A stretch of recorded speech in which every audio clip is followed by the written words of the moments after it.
Hey, what's going on, guys? So in today's video, I am going to walk you through how to unlock a permanently locked Snapchat account. So this is going to be quick and easy, so let's start.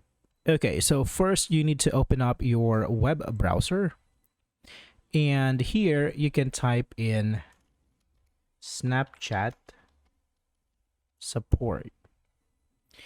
Now tap on the first result here from help.snapchat.com and tap on my account is compromised. Now from here, tap on I can't access my account on the first one and tap on I think my account was compromised. So you can scroll down in here and you can fill out the form by typing in your username, your email address, your mobile number, and what actually happened. So in here, you can write a message that your account has been locked, but you did not do anything wrong or you did not break any guidelines of the community.